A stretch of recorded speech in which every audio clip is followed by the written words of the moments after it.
महाराष्ट्र के स्थानीय लोगों के अधिकारों के लिए संघर्ष करने के लिए बाला साहब ठाकरे ने 19 जून 1966 को शिवसेना की नींव रखी थी। शिवसेना का निर्माण बाला साहब ठाकरे ने मराठी मानुष के हक और अधिकार की लड़ाई लड़ने की शुरुआत की थी। ठाकरे मूल रूप से कार्टूनिस्ट थे और राजनीतिक विषयों पर तीखे कटाक्ष करते थे। शिवसेना यूं तो कई राज्यों में सक्रिय है, लेकिन इसका राजनीतिक प्रभाव सबसे अधिक महाराष्ट्र में है। अभी राष्ट्रीय पार्टी बनने के लिए शिवसेना जद्दोजहद कर रही है। वर्तमान में इसके प्रमुख हिंदू हृदय सम्राट बाला साहब ठाकरे के सुपुत्र उद्धव ठाकरे हैं। शिवसेना का चुनाव चिन्ह धनुष बाण है, जबकि प्रतीक चिन्ह बाघ है। शिवसेना की पहचान हिंदूवादी राजनीतिक दल के रूप में है। 2004 में बाल ठाकरे से शिवसेना की कमान उनके बेटे उद्धव को हासिल हुई थी। इससे नाराज होकर बाल ठाकरे के भतीजे राज ठाकरे ने पार्टी से अलग राह बनाकर अपनी नई पार्टी का गठन किया था, लेकिन शिवसेना को कोई भी फर्क नहीं पड़ा। उद्धव ठाकरे के नेतृत्व में शिवसेना दिन दूनी रात चौगनी सफलता के परचम को लहराती रही। वर्ष 2018 के अंत में उद्धव ने अयोध्या में श्री राम लला के दर्शन कर श्री राम जन्मभूमि मुद्दे को हवा दी थी। शिवसेना के गठन के समय बाला साहब ठाकरे ने नारा दिया था, 80% समाज कारण 20% राजकारण, अर्थात 80% समाज सेवा और 20% राजनीति। भूमिपुत्र स्थानीय निवासी के मुद्दे को लंबे समय तक समर्थन नहीं मिलने से शिवसेना ने हिंदुत्व के मुद्दे को अपना लिया, जिस पर वह अब तक कायम है। उसके साथ साथ ही शिवसेना ने महाराष्ट्र और कर्नाटक के बॉर्डर से सटे बेलगाम के मुद्दे को खूब भुनाया। कहा जाता है कि बेलगांव में काफ़ी संख्या में मराठी भाषी रहते हैं, जिन पर आए दिन हमले होते रहते हैं, जिसके बाद शिवसेना ने बेलगाम को महाराष्ट्र में शामिल करने के लिए कई आंदोलन भी किए और आज भी ये प्रयास जारी है कि किसी तरह बेलगाम को महाराष्ट्र में शामिल किया जाए। यही कारण है कि अभी हाल में हुए लोकसभा के उपचुनाव में शिवसेना ने बेलगाम से अपना प्रत्याशी भी उतारा था। शिवसेना की छवि एक हिंदूवादी पार्टी की है और इसी के चलते जब मुंबई में हिंदू मुस्लिम दंगा हुआ तो शिवसेना ने खुलकर हिंदुओं का साथ दिया था। बाबरी मस्जिद गिराने में भी शिव सैनिकों का अहम रोल था। बाला साहब ठाकरे ने भी मंच से आह्वान किया था कि अगर बाबरी मस्जिद गिराने में शिव सैनिकों का हाथ है तो हमें अपने शिव सैनिकों पर गर्व है। शिवसेना प्रमुख बाल ठाकरे ने आगे आकर इसकी जिम्मेदारी भी ली थी और उन्होंने कहा था कि बाबरी मस्जिद का तोड़ा जाना उनके लिए गर्व की बात है। श्री राम मंदिर आंदोलन में भी शिवसेना ने बढ़ चढ़कर हिस्सा लिया और उद्धव ठाकरे ने तो यहाँ तक कह दिया था कि सरकार को अध्यादेश लाकर मंदिर बनवाना चाहिए और नारा दिया, हर हिंदू की यही पुकार, पहले मंदिर फिर सरकार। पाकिस्तान के खिलाफ भी शिवसेना हमेशा से उग्र रही है।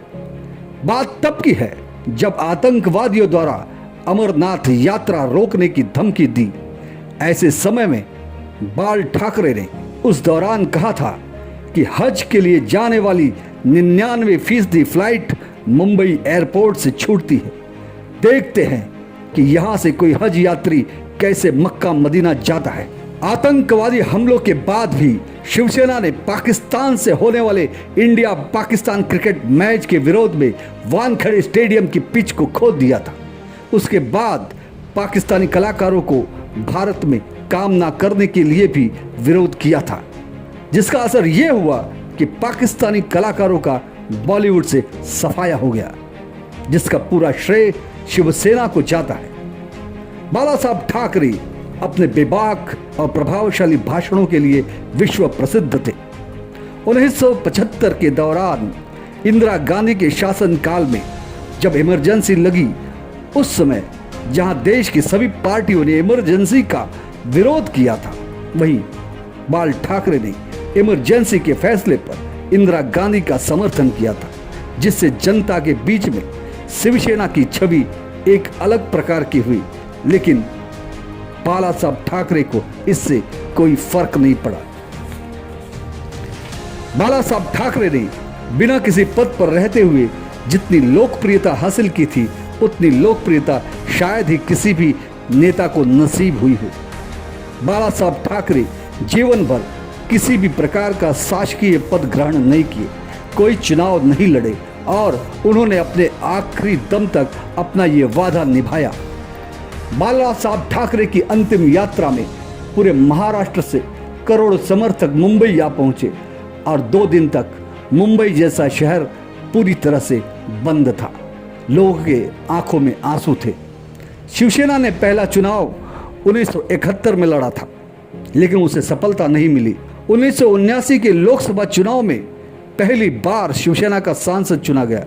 महाराष्ट्र विधानसभा का चुनाव शिवसेना ने पहली बार 1990 में लड़ा, जिसमें उसके 52 विधायक चुनकर आए। पार्टी के पास 16वीं लोकसभा में 18 सांसद और राज्यसभा में 3 सांसद हैं। शिवसेना के 2 नेता मनोहर जोशी और नारायण राणे महाराष्ट्र के मुख्यमंत्री रह चुके हैं। हालांकि नारायण राणे अब शिवसेना से अलग हो चुके हैं।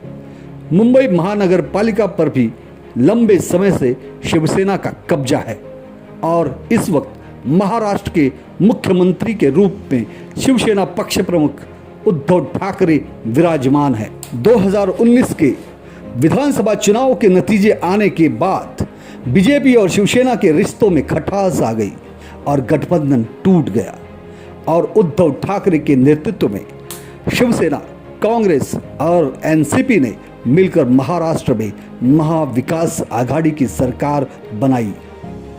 कोरोना काल में मुख्यमंत्री उद्धव ठाकरे के द्वारा किए गए कार्यों को सुप्रीम कोर्ट से लेकर प्रधानमंत्री नरेंद्र मोदी और केंद्रीय आरोग्य विभाग WHO, विश्व की अनेक संस्थाओं ने सराहा और मुंबई मॉडल को पूरे विश्व में अपनाने की सलाह तक दे डाली।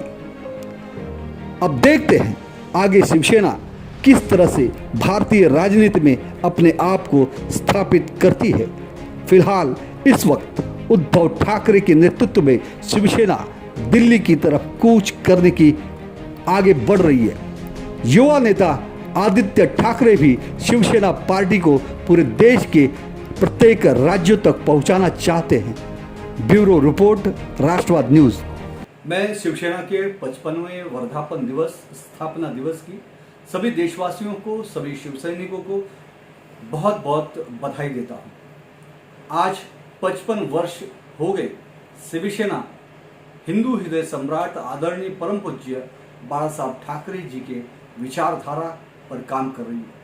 हिंदू हृदय सम्राट आदरणीय बाला साहब ठाकरे जी ने जो हम सभी को मूल विचार दिया कि 80% समाज सेवा और 20% राजनीति, हम उसी मूल मंत्र को लेकर काम कर रहे हैं और हिंदुत्व हमारा श्वास, हमारा ध्यास, हमारा प्राण है।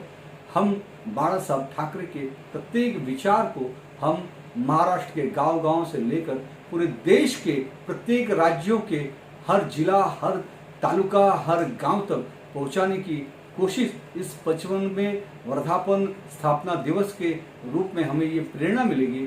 और शिवसेना ने 55 वर्षों में जो समाज सेवा, जो लोगों को, गरीब मजदूर लोगों का संघर्ष किया, स्थानीय लोगों का, यहाँ पर लोगों का अधिकार प्राप्त करा के दिया, और आज शिवसेना से तमाम अनेक भाषा, भाषिक, धर्म के, जाति के, सभी वर्ग के लोग जुड़ रहे हैं। आने वाले समय में शिवसेना पूरे देश में दिल्ली के ऊपर भगवा ध्वज लहराएगा।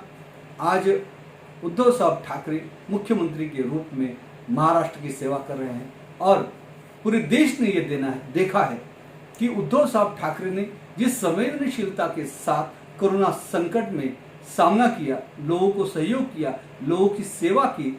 आज हिंदुस्तान का सर्वोच्च न्यायालय सुप्रीम कोर्ट हो, चाहे WHO हो, चाहे केंद्रीय आरोग्य समिति हो, यहाँ तक कि देश के प्रधानमंत्री नरेंद्र मोदी जी भी आदरणीय उद्धव साहब ठाकरे की सराहना कर रहे हैं, उनकी पीठ थपथपा रहे हैं।